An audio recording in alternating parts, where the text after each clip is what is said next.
Look Outreach is underwritten by the generous support of Munter Enterprises. Family owned and operated since 1972, integrity is important, as our family name is on every project. Our word is our bond. Munter Enterprises. Just build it.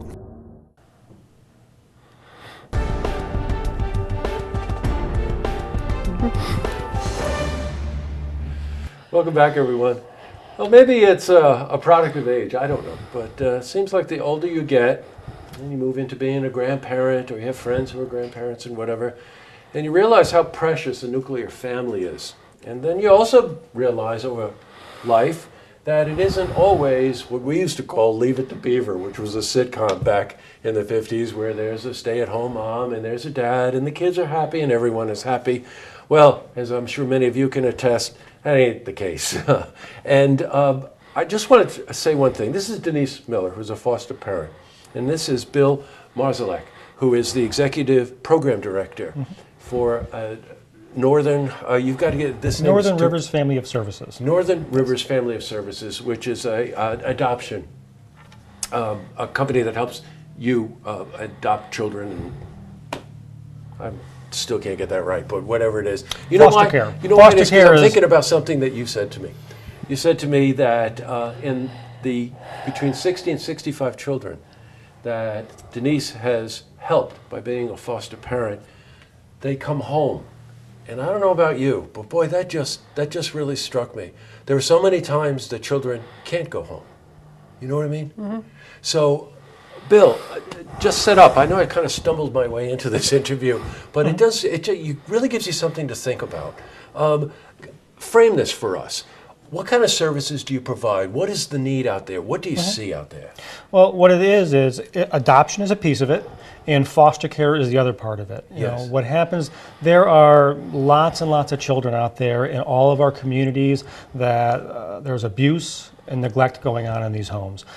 Parents are addicted to drugs. There's a huge opioid epidemic going on right now, and you're seeing a lot of kids coming into care due to drug abuse and those types of things. And we want those children to live in good homes when they have to come into care. We always try to help those children get back to the families that they're coming from. That's one of our ultimate goals. Is we want those families to be successful in the end. Well, where do the kids go in between there? Well, they have to go to foster parents. They have to go to good foster parents who can care for them on a 24-hour-a-day basis until we can either A, reunify those families, or B, what happens if you can't reunify the families? Well, a lot of our families adopt our children because they have those children in their homes for a long time, and when the time comes that parental rights have been terminated on these foster children, they say, you're not leaving my home. You know, you've been here for 3-4 years now. You're staying here, we're adopting you, we're making you ours. So there really is a large continuum to what's going on in the foster care system. Yes, I bet. Well said, Bill. Hey, Denise, I'm thinking about you. You know, this is a 24/7 deal here. You know, if a child needs to be removed from an existing setup, they're out of there. And when they're out of there, they go directly into foster care, so they're protected. I mean, think about what we're talking about here. You said something very interesting to me. You said that, you know, I said 60 to 65 kids over all these years. I can't believe it. And you were the first one to say to me, you know, I've had some trouble with them occasionally, you know, but they always come back. And they'll come back and say, you know what you said to me? I might have been too angry at the time. Then you think about the volatility of teenagers today, or you think about how quickly children today become adults, way before my generation. And, you know, all of that needs to be nurtured, right? Yes, it does. Yeah, what do you see? I see children that are afraid. They're afraid to trust adults, but they want to belong to somebody. And it takes a process. It takes time to work through that. But the ultimate goal is that they can overcome being afraid, and they feel comfortable enough to feel as though they belong. Yes, right. So therefore, they're being nurtured. They're being loved. These are basic human needs when you come down to it.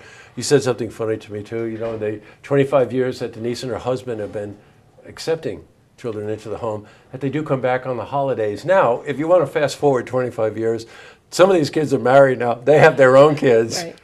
That's a pretty big feast. What do you do? Well, they don't all come back, but a large number of them do. Yes. I bet they do. Yep.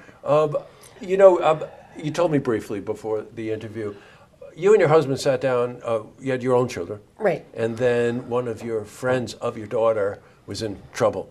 And that's how this started. Right. And then you just kept going, right? Yep. Right.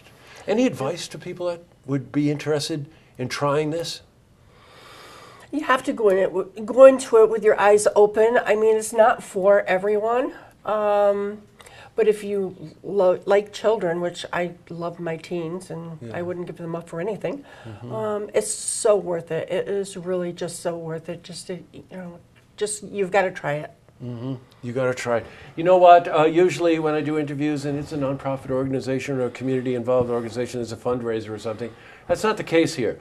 The case here is that to be a foster parent or to help a child, it doesn't have to be full-time. It could be part-time. They have respite programs where as a foster, you can go in and just help a family in need. You can take the pressure off the family.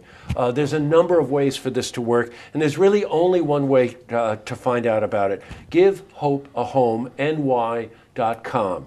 Think about what that says. GiveHopeAHomeNY.com. It's a very comprehensive website. There's many, many ways that we could all get involved. And as Bill told me before we went on air, right in our own immediate community, check this out, there may be 300 or so children in need. And you said 0 to 21. They could be small children, they could be teenagers, they could be in their late teens.